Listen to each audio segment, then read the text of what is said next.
Mapagpalang araw po sa inyong lahat. Welcome to DJ Sean Stories. Turn on your notification bell, like and subscribe para sa crime stories araw-araw. Sa kasal, nangangako ang mag-asawa na mamahalin nila ang isa't isa habang buhay.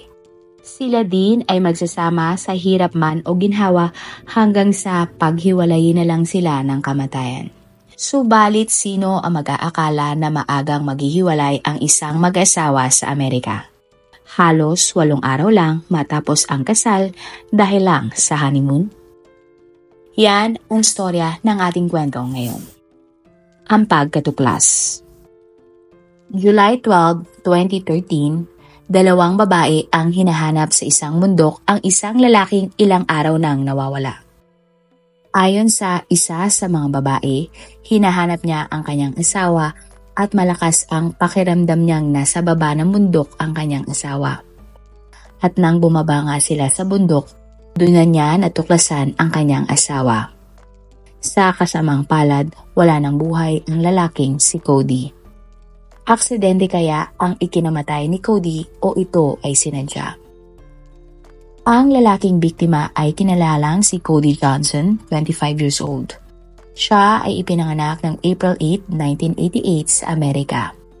Siya ay mag-isang pinalaki ng kanyang nanay na si Sherry matapos maghiwalay ng kanyang mga magulang.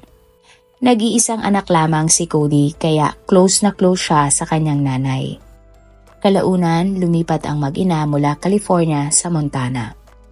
Doon na nakilala ni Cody ang kanyang mga malalapit na kaibigan.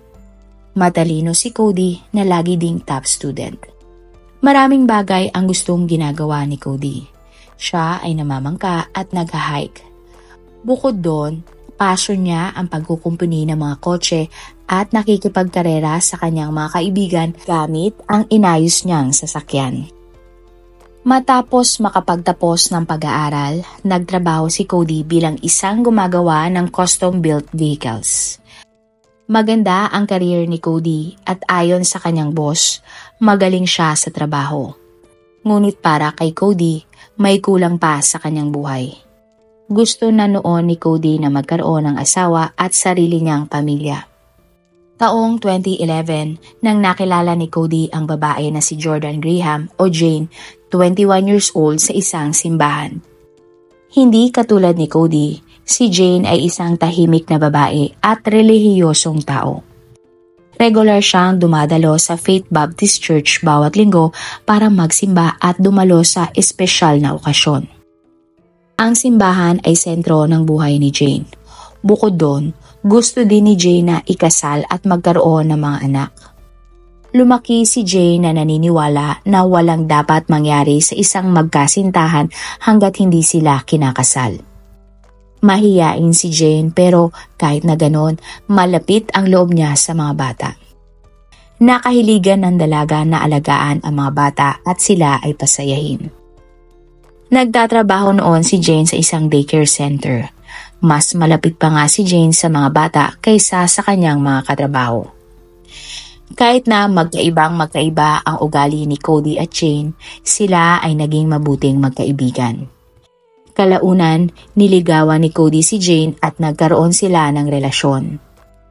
Sa paglipas ng panahon, lalong nahulog ang loob ni Cody kay Jane kaya sigurado na siyang si Jane na ang kanyang babaeng pakakasalan. Binanggit pa nga niya ito sa kanyang tatay. Nagawa namang mahikayat ni Jane si Cody na magsimba. Ilan sa mga malalapit na tao ng dalawa ay hindi maiwasan na may masabi sa napapansin nila tungkol sa relasyon ni Cody at Jane.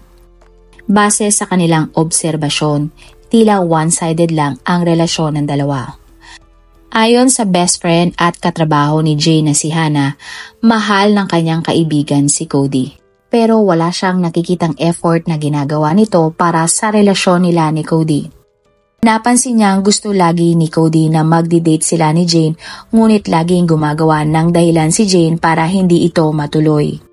O hindi naman kaya, magdadala si Jane ng kasama at hindi siya masusolo ng kanyang boyfriend. Ni hindi din nakikita ni Hannah na madalas magka-holding hands si Cody at Jane o miski mag-kiss man lang. May mga pagkakataon din na hindi matingnan sa mata ni Jane si Cody. Base sa best friend ni Cody na si Jeremiah, halos ibigay ni Cody ang lahat kay Jane pero tila ang layo pa din ng loob ng babae sa kanyang kaibigan. Minsan din daw parang ang lamig ng pakikitungo ni Jane kay Cody. Subalit kahit na ganon, ng December 2012, nag-propose si Cody kay Jane at tinanggap naman ng babae ang proposal. At ikinagulat nga ito ng kanilang mga kaibigan. Gusto na magkasintahan na maging memorable ang kanilang kasal. Pero muli na namang naramdaman ng mga tao sa kanilang paligid na tila may mali. Ayon sa kaibigan ni Cody na si Kim, excited naman daw si Jane sa pagpaplano ng kanilang kasal. Pero kapag napag-uusapan na umuno ang mismong araw ng kasal, tila nag-iiba ang mood ni Jane. Naiirita umano ito at bigla na lang ayaw pag-usapan ang kasal. Sinabi din ni Kim na ilang beses nagduda si Jane kung itutuloy pa ba ang kasal at kung si Cody na nga ba talaga ang tamang lalaki para sa kanya. Hinikayat ni Kim si Jane na kung nag-aalangan siya tungkol kay Cody, dapat ay pag-usapan nila ito. Matapos ang 2 taon mula nang sila ay nagkakilala, nagpakasal na sina Jane at Cody noong June 29, 2013. Nang araw ng kasal, maraming nakapansin na bakit hindi kayang tingnan sa mata ni Jane ang kanyang mapapangasawa. May pagkakataon din na napapatingin sa itaas si Jane na tila hindi sigurado sa kanyang ginagawa. Nakita ng mga kaibigan ni Cody at Jane ang pag-aatubili ni Jane habang gumugulong ang seremonya ng kasal. Mapapansin sa kanyang mga mata na tila hindi siya masaya. Matapos ang kasal, ayon kay Jeremiah, awkward ang buong kasal at hindi nakitang sweet ang mga bagong kasal. Matapos nga ang seremonya, umuwi na sina Jane at Cody sa isang bahay na binili ni Cody para sa kanilang mag-asawa. Isang araw matapos ang kasal, mas lalong lumala si Jane na parang nagsisisi na sa pagpapakasal kay Cody. Tinetext kasi ng babae si Kim at sinasabing hindi ko sigurado kung tama ba ang naging desisyon ko kahapon. Parang may mali talaga. Matapos nito, personal na nag-usap sina Kim at Jane. Ayon kay Jane, lahat ng bagay magmula ng kasal at matapos ang kasal ay mali. Hindi siya masaya na siya ay may asawa na. Ilang beses tinanong ni Kim si Jane kung may masama bang nangyari pero hindi sumagot ang dalaga at umiyak na lamang. Tumagal ng 1 linggo ang mga text ni Jane tungkol sa kanyang pagsisisi. Ayon sa isang text, alam kong may gustong gawin si Cody pero hindi ko yon gusto. Merong din text na natatakot ako, hindi ko alam. Pag pinipilit ako ni Cody sa mga bagay, bigla na lang akong sumasabog sa galit. Akala ng lahat ng nakapaligid kina Cody at Jane ay naninibago lang ang dalawa sa buhay mag-asawa. Naniniwala din sila na makapag-a-adjust si Jane sa bagong mundo na kanyang kinakarap. Alam din nilang magiging masaya ang bagong mag-asawa sa pagdaan ng panahon. Subalit lahat ng iyon ay hindi na mangyayari pa. Sa isip kasi ni Jane, hindi pala niya talaga gustong magpakasal kay Cody. Natatakot din siyang may mangyari sa kanilang mag-asawa. Kaya naman isang plano ang binuo ni Jane para tuluyan nang mawala si Cody sa kanyang buhay. Niloko niya si Cody at sinabing may sorpresa siya sa lalaki.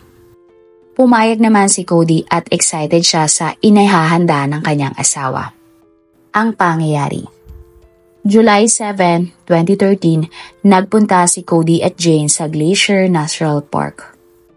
Inaya ni Jane si Cody na umakyat sa pinakatuktok ng bundok. Maya-maya pa, sinabi ni Jane na kailangang magsuot ng blindfold ni Cody para sa kanyang sorpresa. Sinunod naman ito ni Cody kaya isang itim na panyo ang inilagay ng lalaki sa kanyang mga mata. Maya-maya pa, bigla na lang tinulak ni Jane ang kanyang asawa mula sa itaas ng bundok. Matapos nito, bumaba na si Jane para masigurado na patay na si Cody. At umuwi na parang walang nangyari. Ang pagkawala. July 8, 2013, Kinontak ng boss ni Cody ang nanay nito na si Sherry dahil hindi na siya pumasok sa trabaho. Nagtaka naman si Sherry dahil hindi ugali ng kanyang anak na a-absent at hindi ko kontak sa kanila. Kinontak niya ang mga kaibigan ng anak pero wala silang alam kung nasaan ito. Nang tawagan ni Sherry si Jane, sinabi nito na umalis si Cody kasama ang isang lalaki sakay ng isang itim na kotse. Bukod doon, hindi na muling nakontak ni Jane ang kanyang asawa. Samantala, ibang-iba naman si Jane ng araw na iyon. Ayon kay Hannah, nang pumasok sa trabaho si Jane, napakasaya nito. At makalipas ang isang araw ay hindi pa din kumukontak si Cody sa kanyang pamilya. Hindi pa din umuwi sa bahay ng kanyang asawa. Kaya naman, inimbitahan ng mga pulis si Jane para magtanong sa kanya tungkol kay Cody. Ayon kay Jane, nakatanggap siya ng text mula sa kanyang asawa na aalis ito kasama ang ilang lalaki at may pupuntahan sa kabilang bayan. Hindi umano kilala ni Jane ang mga lalaki na iyon pero madalas sabihin ni Cody ang tungkol sa National Park. Tinanong naman ng mga pulis si Hannah.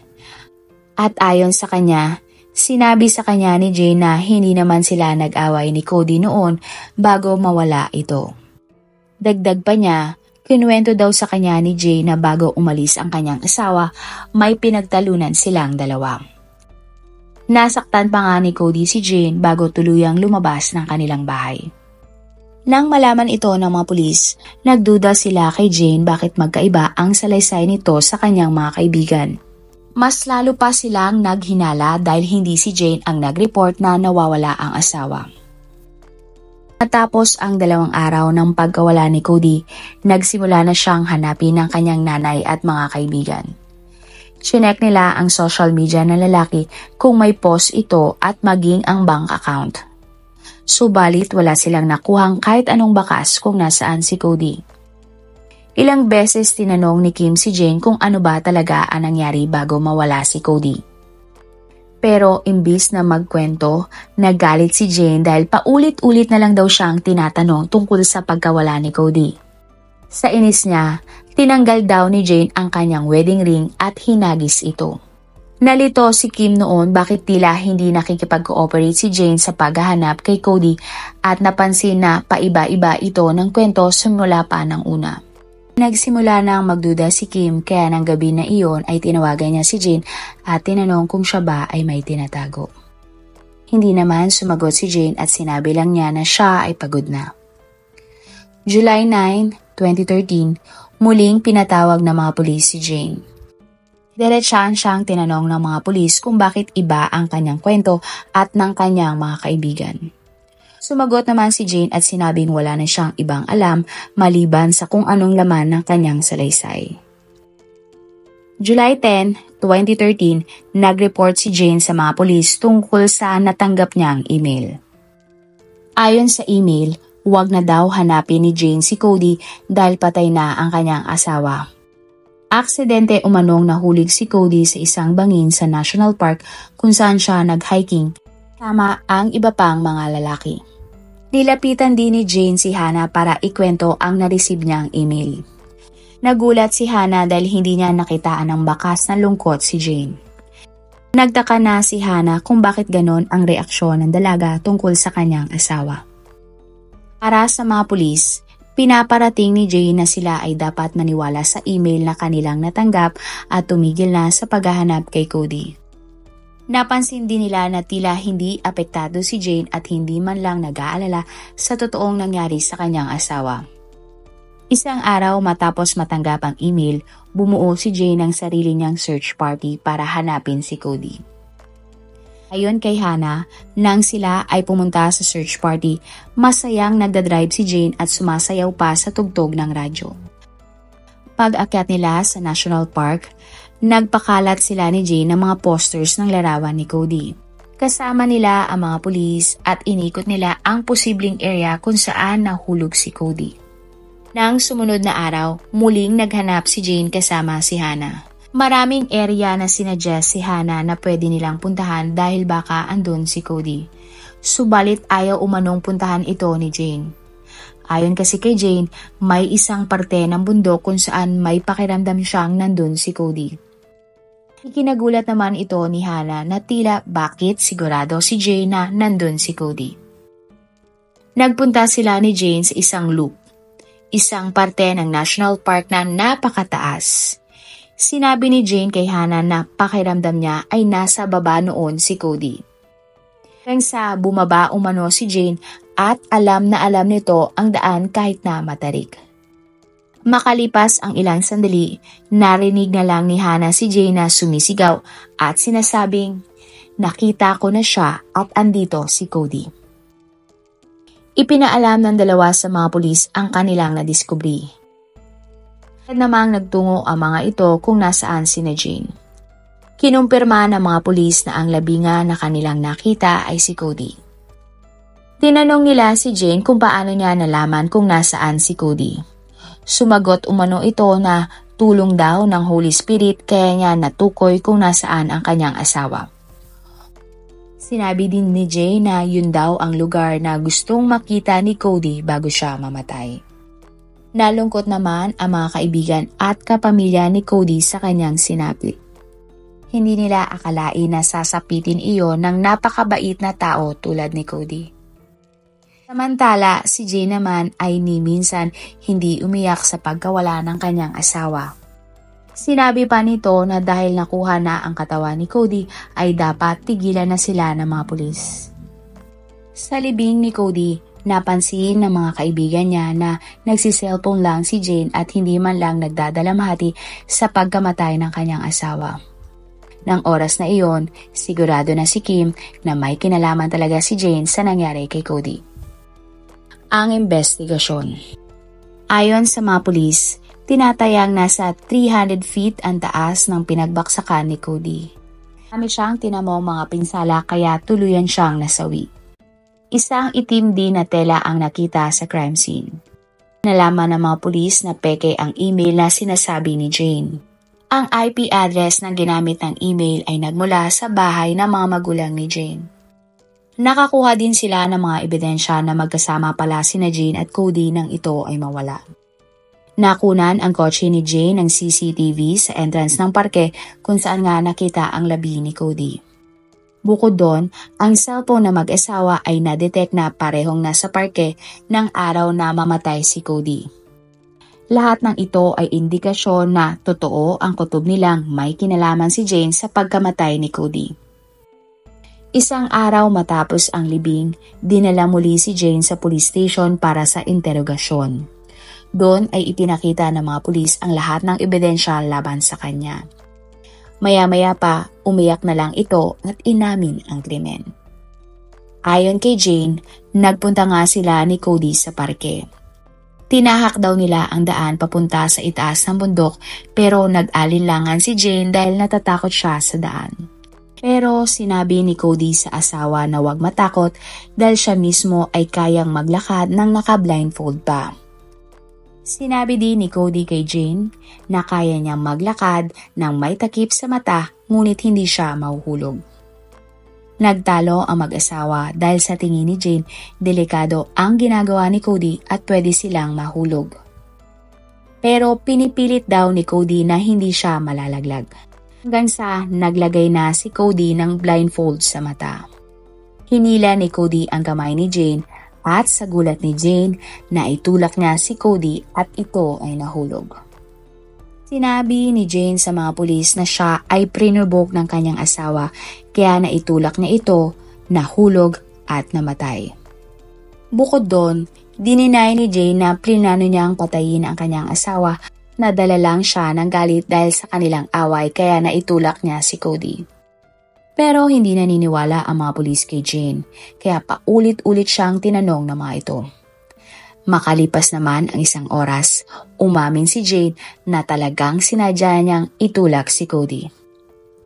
Dahil sa pag-amin ni Jane, siya ay inaresto at kinasuhan ng first-degree murder, second-degree murder at making misleading statements. Siya ay ikinulong habang naghihintay ng trial. Ang trial ng kaso. March 2014, nagsimula ang trial ni Jane. Nung una ay nag-plead siya ng not guilty sa mga kaso laban sa kanya. Hindi umano intensyon ni Jane na patayin si Cody at aksidente lang ang lahat. Pero bago magbaba ng desisyon ang jury, biglang umamin si Jane ng guilty sa pagpatay sa kanyang asawa. Inamin ni Jane na hindi siya masaya matapos ang kasal at nagsisisi na pinakasalan niya si Cody. Matapos ang trial, si Jane ay nahatulan ng 30 years na pagkakakulong.